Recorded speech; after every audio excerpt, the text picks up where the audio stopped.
Siapakah yang berhak mendapatkan julukan Bapak Pembangunan sebenarnya? Presiden Jokowi atau Presiden Soeharto?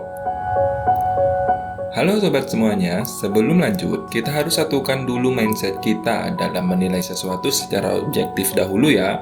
Setuju nggak?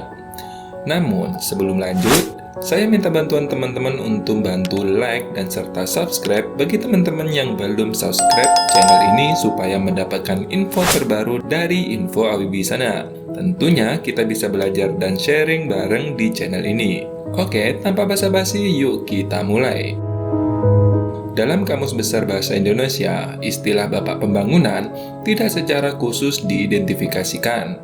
Namun kata Bapak sendiri dijelaskan sebagai ayah atau orang tua laki-laki yang dianggap sebagai pendiri atau pelopor suatu bidang atau kegiatan, atau panggilan terhormat kepada orang yang lebih tua yang dianggap lebih berpengalaman dalam suatu bidang tertentu.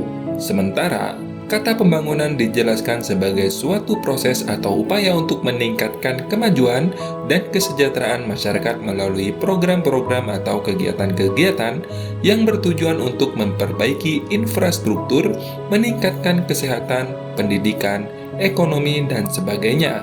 Dengan demikian, secara harfiah, Bapak Pembangunan dapat diartikan sebagai orang yang dianggap sebagai pelopor atau pendiri suatu program atau kegiatan pembangunan yang berhasil. Di sini bisa disimpulkan bahwa Bapak Pembangunan adalah sebutan untuk tokoh yang dianggap sebagai pelopor dan penggerak pembangunan di suatu negara atau wilayah. Sebutan ini sering diberikan kepada pemimpin atau tokoh yang berjasa dalam memajukan ekonomi, infrastruktur, dan masyarakat secara keseluruhan. Lantas, siapakah yang menjadi pelopor dan penggerak pembangunan pertama kali di negara kita tercinta ini? Tentu jika yang dimaksud dengan kata Bapak Pembangunan Indonesia adalah Presiden pertama Indonesia, maka orang yang umumnya dikenal sebagai Bapak Bangsa atau Bapak Pembangunan di Indonesia adalah Presiden Soekarno. Beliau memainkan peran penting dalam perjuangan kemerdekaan Indonesia dan menjabat sebagai presiden pertama kali pada tahun 1945 hingga 1967. Presiden Soekarno dikenal karena upayanya dalam membangun ekonomi dan infrastruktur di Indonesia, serta mempromosikan persatuan nasional dan identitas budaya kita. Warisan beliau terus dirayakan dan diperdebatkan di Indonesia hingga saat ini. Sumber mengenai Soekarno sebagai Bapak Pembangunan Indonesia dapat ditemukan di berbagai buku dan sumber referensi sejarah Indonesia, seperti A History of Modern Indonesia karya Wycliffe pada tahun 2008, Sejarah Indonesia Modern karya Rizal M pada tahun 2007, dan A History of Modern Indonesia Cambridge University pada tahun 2013. Lantas, apakah pantas Presiden Soekarno disebut sebagai Bapak Pembangunan Indonesia? Presiden Soekarno menjabat selama 22 tahun dari 1945 hingga 1967. Ia adalah presiden pertama Indonesia yang memimpin negara ini pada masa kemerdekaan dari penjajahan Belanda. Selama masa pemerintahannya, Presiden Soekarno memainkan peran penting dalam memperkuat identitas nasional dan membangun fondasi politik dan ekonomi Indonesia yang baru. Ia juga menjadi tokoh penting dalam gerakan non-blok dan pemimpin dunia ketiga. Namun, pada akhirnya pemerintahan Soekarno berakhir akibat krisis politik dan ekonomi yang melanda Indonesia dan digantikan oleh Presiden Soeharto pada tahun 1967. Pembangunan Indonesia pada era Soekarno diarahkan pada 3 sektor utama, yaitu ekonomi, sosial, dan politik. Di bawah kepemimpinan Presiden Soekarno, Indonesia berusaha membangun negara yang merdeka dan mandiri dan kuat, serta mempromosikan nasionalisme dan sosialisme sebagai ideologi negara kita pada saat itu. Berikut adalah beberapa aspek pembangunan Indonesia pada era Presiden Soekarno. Yang pertama, kita mulai dari sektor ekonomi. Pada era Presiden Soekarno, Indonesia berusaha mengembangkan sektor ekonomi melalui program pembangunan nasionalis yang bertujuan untuk mencapai kemandirian ekonomi.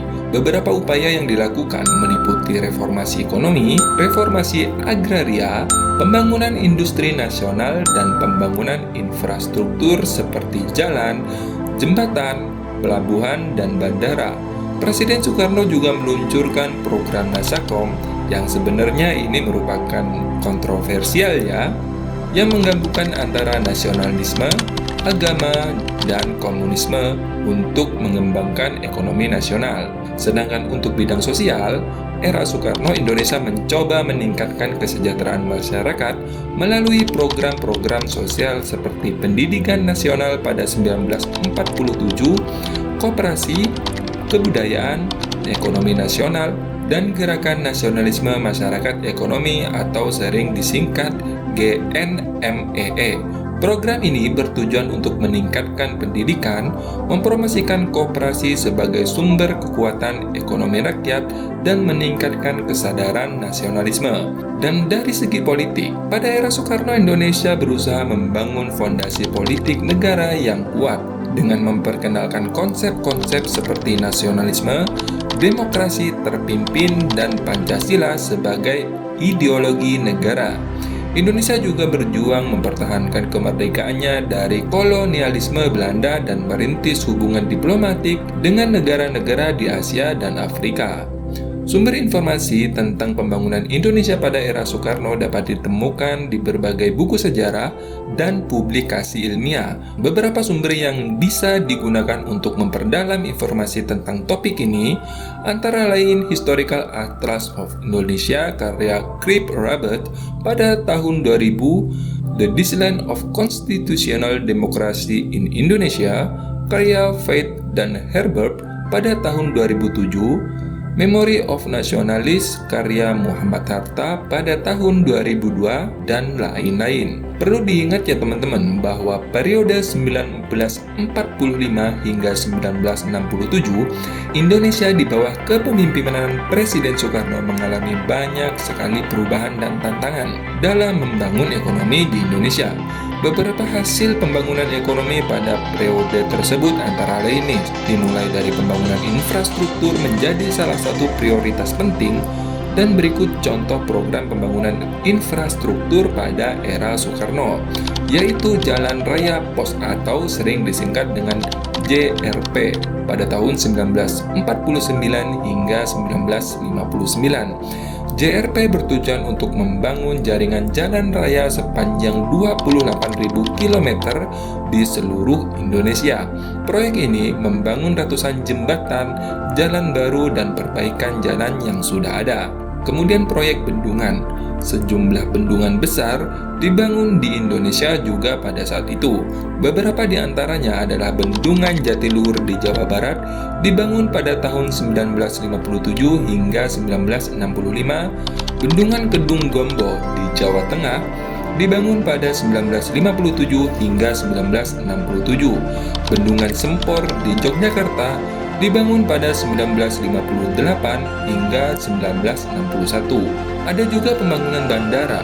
Dibangun beberapa bandara besar di Indonesia pada saat itu, seperti Bandara Internasional Soekarno-Hatta di Jakarta yang dimulai pada transisi Presiden Soekarno hingga Presiden Soeharto yang dimulai pada tahun 1967 hingga 1985, dan Bandara Ngurah Rai di Bali dibangun mulai 1963 hingga 1969. Ada juga proyek pembangunan kereta api di Indonesia. Pada saat itu juga mengalami kemajuan yang signifikan. Beberapa jalur kereta api yang dibangun dan jaringan kereta api yang sudah ada diperbaiki. Ada juga beberapa kebijakan program yang dilakukan dalam rangka reformasi agraria di Indonesia. Beberapa di antaranya contohnya Dekret Presiden pada tahun 1950 yang memberikan hak untuk mengambil alih tanah-tanah kebun milik Belanda dan pemberian hak atas tanah untuk rakyat. Pembentukan Badan Pertanahan Nasional atau BPN pada tahun 1960 dan bertanggung jawab dalam mengatur dan mengawasi serta melaksanakan kebijakan reformasi agraria. Pada pemerintahan Presiden Soekarno, Indonesia juga melakukan beberapa upaya dalam pembangunan sektor industri nasional. Beberapa di antaranya adalah pembentukan Badan Industrialisasi Nasional atau BIN, membentuk BIN sebagai lembaga yang bertugas untuk mengembangkan industri nasional dengan dukungan teknologi dan modal dari negara-negara Blok Timur. Nasionalisasi perusahaan Belanda pada tahun 1957 juga dilakukan. Perusahaan-perusahaan milik Belanda di sektor perbankan, asuransi, pertambangan, transportasi, dan perkebunan untuk mendukung pembangunan industri nasional. Juga pembangunan pabrik pupuk pada tahun 1957 seperti pabrik pupuk Sriwijaya di Palembang untuk mendukung pertanian nasional. Dan yang terakhir, pembangunan industri baja pada tahun 1960, sebuah perusahaan baja nasional yang didirikan di Cilegon, Banten. Sebenarnya masih banyak teman-teman, cuman ya kita sebagai salah satu contohnya seperti yang saya sebutkan. Dan semuanya itu adalah program ekonomi di era Presiden Soekarno. Sumber yang bisa dijadikan referensi yaitu Infrastruktur Development in Indonesia karya Lim M pada tahun 2018, Infrastruktur Development in Indonesia dari Presiden Soekarno era karya Wicaksono pada tahun 2018, Membangun Indonesia periode Soekarno karya Simanjuntak M pada tahun 2016, Sejarah Reformasi Agraria Indonesia karya Hidayat S pada tahun 2014. Pada masa Presiden Soekarno dari 1945 hingga 1967, pemerintah Indonesia juga melaksanakan beberapa program sosial yang bertujuan meningkatkan kesejahteraan masyarakat. Pembangunan rumah susun yang dimulai pada tahun 1950-an hingga membangun rumah susun pertama di Jakarta untuk mengatasi masalah perumahan yang dialami oleh warga kota. Program rumah bagi masyarakat miskin juga dilakukan pada tahun 1959. Pemerintah memperkenalkan program pembangunan rumah bagi masyarakat miskin dengan harga yang terjangkau. Pembangunan perusahaan listrik negara atau PLN juga dimulai pada 1963. Pemerintah memutuskan membangun perusahaan listrik nasional guna meningkatkan akses listrik di seluruh Indonesia pada saat itu. Program pengembangan koperasi juga dimulai pada tahun 1950-an. Pemerintah menggalakkan pengembangan koperasi sebagai upaya meningkatkan kesejahteraan masyarakat dan memperkuat ekonomi nasional. Pemerintah Indonesia juga memperhatikan sektor pendidikan loh. Jangan salah, beberapa program pendidikan yang dilakukan pada masa itu antara lain adalah program wajib belajar. Pada tahun 1950, pemerintah mengeluarkan Undang-Undang Dasar 1945 yang mengamanatkan wajib belajar selama 6 tahun untuk usia 7 tahun hingga 13 tahun. Program Nasional Pendidikan pada tahun 1950, pemerintah memutuskan untuk mengambil alih kontrol pendidikan dari Belanda dan menggantikan kurikulum pendidikan diterapkan dengan kurikulum yang lebih nasionalis. Pendidikan gratis juga diberikan teman-teman. Pemerintah memberikan akses pendidikan gratis untuk siswa sekolah dasar, program sekolah desa pada tahun 1957. Pada pemerintahan Soekarno dari tahun 1945 hingga 1967, pemerintah juga melakukan berbagai upaya untuk pengembangan sektor koperasi. Beberapa koperasi yang dilakukan pada masa itu antara lain yaitu pembentukan Badan Koordinasi Koperasi Nasional atau Bakornas Kopenas pada tahun 1959. Pemerintah membentuk Badan Bakornas Kopenas sebagai lembaga yang bertanggung jawab mengkoordinasikan kegiatan koperasi di seluruh Indonesia. Pemerintah mengeluarkan Undang-Undang Nomor 12 Tahun 1958 tentang koperasi. Undang-undang ini mengatur tentang prinsip-prinsip dasar koperasi, tata cara pembentukan koperasi, dan mekanisme pengawasan koperasi. Masih dari sumber buku yang sama, pembentukan koperasi serba usaha atau KSU pada tahun 1961. Program kredit koperasi juga dimulai pada saat itu. Pemerintah memberikan dukungan kredit kepada koperasi untuk membantu mengembangkan usahanya. Sedangkan dalam program kebudayaan, Presiden Soekarno memiliki peran penting dalam upaya membangun nasionalisme dan identitas nasional Indonesia. Hal ini memang terlihat cukup sepele, namun pada saat itu, identitas nasional adalah fundamental bagi negara dan bangsa kita. Karena pada waktu itu Indonesia adalah negara yang baru lahir dan memiliki banyak sekali keanekaragaman dan budaya yang dimiliki Indonesia, dan itu dilakukan oleh Presiden Soekarno untuk menjaga identitas kita sebagai bangsa Indonesia. Beberapa program kebudayaan pada era Soekarno antara lain Kongres Kebudayaan pada 1948. Kongres ini diadakan pada 28 Juni sampai Juli tahun 1948 di Yogyakarta dan dihadiri oleh seniman, sastrawan, dan tokoh kebudayaan dari seluruh Indonesia. Kongres ini membahas dan menetapkan dasar-dasar kebudayaan Indonesia.